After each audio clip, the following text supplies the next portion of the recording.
Cholesterol होना या फिर खून का गाढ़ा होना, ये टर्मिनोलॉजी आपने कहीं ना कहीं अपनी जो है घर में किसी ना किसी के लिए ये चीज़ ज़रूर सुनी होगी कि भाई वो नॉर्मल एक जनरल चेकअप कराने गए थे, रिपोर्ट्स कराने गए थे, तो पता चलता है कि उनका जो है डॉक्टर उन्हें बता रहे हैं कि भाई आपका तो खून गाढ़ा है या फिर आपका कोलेस्ट्रॉल बढ़ा हुआ है। तो आज की वीडियो में हम यही जानेंगे कि कोलेस्ट्रॉल, हाई कोलेस्ट्रॉल क्या है, बहुत ही नॉर्मल तरीके से जानेंगे जो आपको समझ आ सके। और ये भी जानेंगे कि कौन सी ऐसी होम्योपैथिक दवा हैं। जनरली जब आप गूगल्स पे भी सर्च करते हैं तो देखा जाता है कि हाई कोलेस्ट्रॉल का कोई एक प्रॉपर इलाज नहीं है।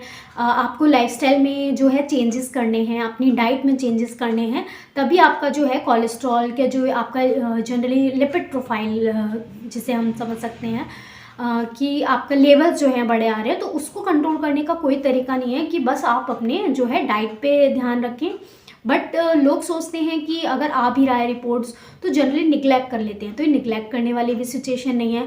तो दोनों चीज़ें आपको बहुत जाननी ज़रूरी है कि क्यों हाई कोलेस्ट्रॉल अगर बढ़ रहा है तो हमें इसका इलाज लेना ज़रूरी है या फिर उसको मैनेजमेंट करना ज़रूरी है, और क्यों करना ज़रूरी है, और क्या कोई ऐसा इलाज है कि जिससे कोलेस्ट्रॉल लेवल हमारे जो है नॉर्मल पे आ सकते हैं।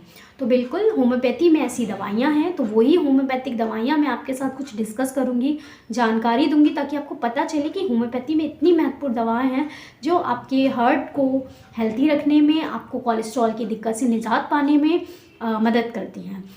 तो शुरू करते हैं। तो सबसे पहले ये जानते हैं कि कोलेस्ट्रॉल, हाई कोलेस्ट्रॉल, अगर आपको ये टर्म आपकी जो मेडिकल रिपोर्ट्स में है तो उसका क्या मतलब है।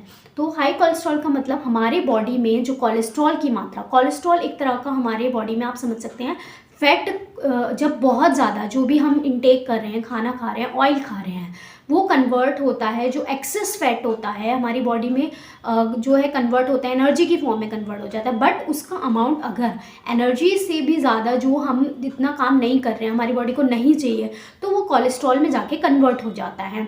तो जब ये कोलेस्ट्रॉल में एक्सेस इतना हो जाता है कि कई बार लीवर की सेल जो है, लीवर के या किडनी, ये जो भी है उसके थ्रू ये वेस्टेज फॉर्म में, या फिर इसको जैसे कोलेस्ट्रॉल जो कन्वर्ट होता है लीवर में जो है, इसका कन्वर्ट होके और जो इसका ओवर अमाउंट होता है वो निकल जाता है। बट ओवर अमाउंट, बहुत ज़्यादा कोलेस्ट्रॉल लेवल बढ़ने से जब बॉडी भी उसे नहीं कंट्रोल कर रही है, हमारी बॉडी में इसका डिपोजिशन होने लगता है, हमारी ब्लड में इसका डिपोजिशन होने लगता है, ऑर्गन्स जो होते हैं सेल्स में डिपोजिशन होने लगता है। जैसे आप फैटी लीवर आपने टर्म सुनी होगी, तो वहाँ पर भी फैट का डिपोजिशन होना, उसे समझ सकते हैं। इसी तरीके से ब्लड जो वेजल्स हैं हमारे, जो ब्लड को हमारी बॉडी में सप्लाई करती हैं डिफरेंट ऑर्गन से, ताकि वहाँ पे वो फंक्शन कर सके। जब उसमें ब्लड पहुँचता है तभी वो फंक्शन करते हैं। बट अगर उन ब्लड वेजल्स में, नली में अगर कोलेस्ट्रॉल की मात्रा बढ़ जाती है, ब्लड में मात्रा बढ़ जाती है, एक तो ब्लड थिक हो जाएगा, मोटा हो जाएगा, तो ब्लड का जो बहाव है वो बहुत ही स्लो हो जाएगा। और साथ के साथ जो ब्लड वेजल है उसमें जो हमारी आर्टरीज़ हैं उनमें ब्लड का डिपोजिशन होने लगता है, तो वो तब देखते हैं धीरे धीरे जो ब्लड है वहाँ तक, ऑर्गन्स तक नहीं पहुँचता है। तो इसी रिगार्डिंग सबसे जो मेन ऑर्गन्स हैं, ब्रेन और जो हार्ट है, वहाँ की आर्टरीज़ में अगर कोलेस्ट्रॉल का बहुत ज़्यादा डिपोजिशन होने लगता है, ब्लड गाढ़ा होने लगता है, तो क्या होता है, जब आर्टरीज़ की जो सप्लाई जो है होनी चाहिए प्रॉपर, वहाँ ब्लड की सप्लाई नहीं हो पाती, तो जब हार्ट तक हमारा ब्लड नहीं पहुँचेगा, हार्ट अपना प्रॉपर काम नहीं करेगा, पंप वो नहीं करेगा जो उसे करना चाहिए, और पूरी बॉडी में ब्लड नहीं पहुँचेगा। तो अगर हार्ट की जो मसल्स हैं, जो हार्ट्स को काम करने के लिए ब्लड चाहिए, वो उनकी आर्टरीज़ के थ्रू, जिसे हम कोरोनरी आर्टरीज़ कहते हैं, वहाँ अगर कोलेस्ट्रॉल ज़्यादा जमा होता है और हमारी आर्टरीज़ ब्लॉक कर जाती हैं, तो उस कंडीशन को हम हार्ट अटैक कहते हैं, जब हार्ट काम करना बंद कर जाता है। तो ये बहुत ध्यान रखना ज़रूरी है कि हाई कोलेस्ट्रॉल आपके लिए बहुत ही ज़्यादा हानिकारक है, तो उसे इग्नोर ना करें, क्योंकि उसकी वजह से आपका ब्लड जो है ऑर्गन्स तक, वाइटल ऑर्गन्स तक, ब्रेन, किडनी, इन तक नहीं पहुंचता, और वाइटल ऑर्गन्स काम करना बंद कर देते हैं। तो इसी कंडीशन को हम हार्ट अटैक जिसे कहते हैं, तो वहाँ पर भी यही कंडीशन होती है। और साथ के साथ जो है ब्रेन में अगर पहुंचना बंद हो जाता है, स्ट्रोक की कंडीशन भी आ जाती है। और कई बार स्ट्रोक और शॉक की कंडीशन आ जाती है पेशेंट को। साथ के साथ पेशेंट को अगर लीवर में डिपोजिशन हो जाता है तो फैटी लीवर फेलियर, ऐसी कंडीशंस भी आ जाती हैं। तो कोलेस्ट्रॉल हमारी बॉडी में ज़्यादा होना हमारे लिए बहुत हार्मफुल है, तो टाइमली इसको जांच कराएं। अब जांच कराने के लिए बहुत सारे टेस्ट हैं, जैसे कि इसमें लिपिड प्रोफाइल जो है सबसे बेस्ट टेस्ट है, आप कराइए लिपिड प्रोफाइल। तो लिपिड प्रोफाइल में आपका जो है लेवल सीखा जाता है। इसमें आपका कोलेस्ट्रॉल लेवल आता है, कोलेस्ट्रॉल लेवल के साथ साथ HDL, LDL और ट्राइग्लिसराइड, ये जो फैट होता है ट्राइग्लिसराइड, इसी तरीके का HDL जो है गुड कोलेस्ट्रॉल होता है और LDL होता है बैड कोलेस्ट्रॉल। अगर गुड कोलेस्ट्रॉल आपके बॉडी में ज़्यादा है तो आपको हार्ट अटैक के चांसेस बहुत कम है, आपका कोलेस्ट्रॉल लेवल गुड है, आपका लिपिड प्रोफाइल गुड है। अगर आपका LDL बहुत ज़्यादा है, ट्राइग्लिसराइड या हाई कोलेस्ट्रॉल है, तो आपको ये रिस्क हो सकता है। तो अपनी जांच ज़रूर कराएं। अगर ये लेवल बड़े आते हैं, ट्राइग्लिसराइड, LDL और हाई कोलेस्ट्रॉल आता है जो एक नॉर्मल अमाउंट होनी चाहिए रेंज से, तो आपको हार्ट अटैक का रिस्क हो सकता है, या कोई भी जैसे स्ट्रोक है, अगर ब्रेन की तक सप्लाई ख़त्म हो जाती है, वहाँ पर भी इस कंडीशन को जो है इफ़ेक्ट करती है। तो कोलेस्ट्रॉल को मेंटेन करना बहुत ज़रूरी है। आपकी लाइफस्टाइल में जो इम्बैलेंसेस होते हैं, जो आप एक प्रॉपर डाइट नहीं ले रहे हैं, प्रॉपर डाइट इन सेंस आप एक हेल्थी डाइट नहीं ले रहे हैं, जितना आप इंटेक कर रहे हैं। कई बार लोग कहते हैं मैं ऑयली नहीं खाता, बट हाँ 6-7 रोटी खा लेता हूँ, और काम उनका ऐसा नहीं है, सिटिंग जॉब्स हैं, तो वहाँ भी कोलेस्ट्रॉल हाई मिलता है। तो ये जानना ज़रूरी है कि सिर्फ आप ये सोचें ऑयली आप खा रहे हैं तो ये आपका कोलेस्ट्रॉल बढ़ेगा, ऐसा नहीं है। जो बहुत ज़्यादा बैठे रहते हैं लोग, या जिनको BP, शुगर, इनकी दिक्कतें रहती हैं, उनमें भी कोलेस्ट्रॉल जनरली हाई मिलता है। तो ये ध्यान रखना है कि आपका हाई कोलेस्ट्रॉल अगर है तो ज़रूर जांच कराएं और सावधानी रखें। और सबसे ज़्यादा ये लाइफस्टाइल डिसऑर्डर है, तो आप जब एक्सरसाइज करना शुरू करें, हेल्थी डाइट लेंगे, घी, मक्खन, ये सब चीज़ें अपने डाइट में से कम करें। और दूध जो है आप उसको स्कीम्ड मिल्क लें, जो टोन मिल्क आता है वो लें, ये सावधानियां रखें। अब साथ के साथ सबसे इम्पॉर्टेंट टॉपिक की तरफ आ जाते हैं, होम्योपैथिक मेडिसिन, क्योंकि ये वीडियोस बहुत ज़्यादा लंबी हो जाएगी अगर हम पूरा डिटेल में जाएंगे। जो कॉमन पॉइंट्स थे मैंने आपको बता दिए। अब बात करते हैं कि क्या होम्योपैथिक मेडिसिन है। तो अगर मैं बात करूं तो 2 होम्योपैथिक मेडिसिन इसमें बहुत ही उपयोगी हैं। जैसे कि पहली मेडिसिन है क्रेटिगस, ये टिंचर फॉर्म में जो है अगर हम इसे यूज़ करते हैं बहुत ही उपयोगी होती है कोलेस्ट्रॉल कम करने में। बट साथ के साथ आपको ये भी ध्यान रखना है, अपनी लाइफस्टाइल में भी चेंजेस करने हैं। क्रेटिगस जो है ये एक प्लांट से बनी मेडिसिन क्रेटिगस जो है, इसमें अगर हम देखें जो प्लांट होता है, श्रब होता है, उसकी जो है श्रब यानी कि झाड़ियाँ जिसे कहते हैं, बहुत ज़्यादा लंबा प्लांट नहीं होता, झाड़ियाँ छोटा सा मीडियम प्लांट होता है, झाड़ी होती हैं जिसमें जिसकी जो फ्रूट्स होते हैं या बेरीज जिसे हम कहते हैं, जब वो पक जाती हैं तो उन बेरीज से इसका जूस जो ये निकाला जाता है, उससे ये बनती है मेडिसिन क्रेटिगस ऑक्सीकैंथस इस मेडिसिन का नाम है पूरा। टर्मिनोलॉजी में भी डिफरेंट आप कह सकते हैं, अगर आपको प्रोनाउंसिएशंस में दिक्कत है तो क्रेटिगस ही सिर्फ इसे जान सकते हैं आप इसे। तो इसमें जो है बेरीज़ की जो हैं उससे मेडिसिन बनती है, बहुत उपयोगी श्रब है। तो इसका काम क्या होता है कि जो ये सबसे ज़्यादा इम्पॉर्टेंट हमारा मायोकार्डियटिस, मतलब जो हमारी मस्कुलर लेयर होती है हार्ट की, जो मिडल वाली लेयर होती है, 3 लेयर होती है हमारी जो हार्ट है उसकी, तो उसकी जो बीच वाली लेयर होती है उसमें अगर इन्फ्लेमेशन, सूजन, उसका इन्फेक्शन होता है तो वहाँ ये काम करती है। एथेरोस्क्लेरोसिस में अगर आपकी जो ब्लड वेजल्स हैं या फिर जो खून का जो नली होती हैं उनमें जो है किसी तरह का कोलेस्ट्रॉल जमा होने से उसका जो नैरो पैसेज है, जो उसकी नली है वो छोटी हो जाती है, तो वहाँ पे ये उपयोगी होती है। उसे जो है जो भी आपका वहाँ पर कोलेस्ट्रॉल जमा हुआ है, नली जाम हो गई है, तो उसको ये खोलती है, उसमें मदद करती है।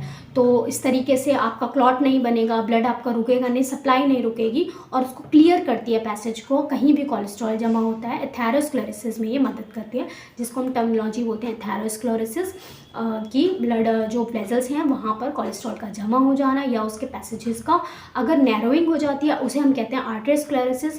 पैसेज का नैरोइंग होना, स्टिफनेस हो जाना, वो क्या होती है, बहुत ज़्यादा सिकुड़ जाना जिन्हें हम कहते हैं, बहुत ज़्यादा स्टिफ़ हो जाती हैं, जो उनका प्रॉपर मूवमेंट है वो नहीं कर पाती हाई कोलेस्ट्रॉल की वजह से। जो इन्फेक्शन होता है या फिर बहुत ज़्यादा स्ट्रेस किसी बंदे को है, उसमें हम देखते हैं कि उन लोगों को भी आर्टेरियोस्क्लेरोसिस की दिक्कत है। तो वहाँ पर ये चीज़ देखी जाती है कि पैसेजेस में अगर कोलेस्ट्रॉल जमा है उसको ये गलाती हैं और उसको हमारी बॉडी ब्लड से निकालती हैं, उसमें मदद करती हैं। तो कभी भी जो हार्ट के रिस्क हैं वो ख़त्म हो जाते हैं, कम हो जाते हैं। ख़त्म तो मैं नहीं कह सकती, कम होना शुरू होते हैं और धीरे धीरे अगर प्रॉपर मेडिसिन ली जाए तो पूरी तरीके से ख़त्म भी हो जाते हैं, साथ के साथ डाइट पे कंट्रोल किया जाए। तो जो वेरी गुड मेडिसिन क्रेटिकस आपके हार्ट के इश्यूज़ में ये काम करती है, जहाँ पर हाई कोलेस्ट्रॉल होता है। मायोकार्डिटिस मेनली जो है मिडल लेयर पे काम करती है, और कोलेस्ट्रॉल अगर हमारी ब्लड की खून की नलियों में जमा है उसको ये गलाती है, ख़त्म करती है। पेशेंट को सिम्टम आते हैं चेस्ट में बहुत ज़्यादा पेन रहना, बहुत ज़्यादा सफोकेशन लगना पेशेंट को, और रात में नींद ना आना, इंसोम्निया होती हैं किसी भी हार्ट डिसीज़ के बाद। कोरोनरी हार्ट डिसीज़ जिसे हम कहते हैं कि जो हमारी हार्ट की जो ब्लड सप्लाई है उसमें कोई ना कोई रुकावट आना या आर्टरीज़ का इन्फेक्शन होना, उसमें जो है उसमें भी ये मदद करती है। हार्ट चेस्ट में बहुत ज़्यादा उसको पेन, स्टिफनेस, खिंचाव सा छाती में लगेगा, मेनली जो है लेफ़्ट साइड लगेगा, क्लेविकल रीजन पीछे साइड उसको लगेगा, और लेफ़्ट आर्म से जो है पूरा दर्द उसका जाता है। Left side of the heart जो पूरा हार्ट का साइड है वहाँ पर पेन जाएगा, स्टिफनेस जो है जकड़ना जैसा महसूस होगा। तो क्रेटिकस एक महत्वपूर्ण दवा है बहुत ही, कि जो भी कोलेस्ट्रॉल कम करने में मदद करती है, साथ के साथ हर तरह का जो भी रुकावट है ब्लड सब वेजल्स में उनको वो रिमूव करती हैं। आपकी जो हार्ट टॉनिक की तरह काम करती हैं, आपके हार्ट को ये मजबूत करती हैं, क्योंकि मायोकार्डिटिस जैसी कंडीशन तो मसल मिडल लेयर पे करती है, तो मसल्स को ये स्ट्रॉन्ग करती है, तो एक बहुत अच्छा हार्ट का टॉनिक भी मानी जाती है। तो ये क्रेटिकस हो गई दवा, तो बेरी से बनी होती है क्रेटिकस प्लांट के, तो बहुत ही महत्वपूर्ण दवा है। शायद आपने पहले नहीं सुनी होगी कि हाँ कोई ऐसी दवा हो सकती है जो आपके हार्ट का टॉनिक और हार्ट को स्ट्रॉन्ग बनाने में या एथेरोस्क्लेरोसिस में मदद करती है। और दूसरी मेडिसिन की बात करें उसका नाम है कैक्टस। कैक्टस जो है वो आपने कभी ना कभी कैक्टस प्लांट के बारे में सुना होगा। ये भी एक श्रब होता है, कांटे नुमा जो है इसके, इस तरीके छोटा सा प्लांट आप देख सकते हैं, उसमें छोटे छोटे स्पाइंस होते हैं। तो उसका एक फ्लावर होता है, बहुत बड़ा सा सुंदर सा फ्लावर होता है इसमें। उस फ्लावर से और इसकी जो जड़ें हैं स्टेम से, लकड़ी से जो एक ग्रीन ग्रीन कलर का श्रब होता है वहाँ, उससे जो है दवाई बनाई जाती है। तो आप इसका समझ सकते हैं कांटे तो चुभने जैसा। तो जब भी पेशेंट का सिम्टम आएगा, चेस्ट में स्टिफनेस, बहुत चुभन सी होगी, पेन होगी, एंजाइना पेन जो होता है कुछ ऐसा लगता है जैसे सडन सा आपके हार्ट ने एक कुछ चुभा है या कुछ इस तरीके का दर्द। तो आप इसे रिलेट कर सकते हैं, कैक्टस कांटे हैं कैक्टस में, और इस तरीके से हार्ट पे पेन से रिलेट कर सकते हैं। तो इस तरीके का स्टिफनेस, जकड़ने जैसा दर्द हो सकता है, sudden angina is not a proper off heart attack, but जिसको रिपीटेडली एंजाइना हार्ट रीजन में पेन उठता है।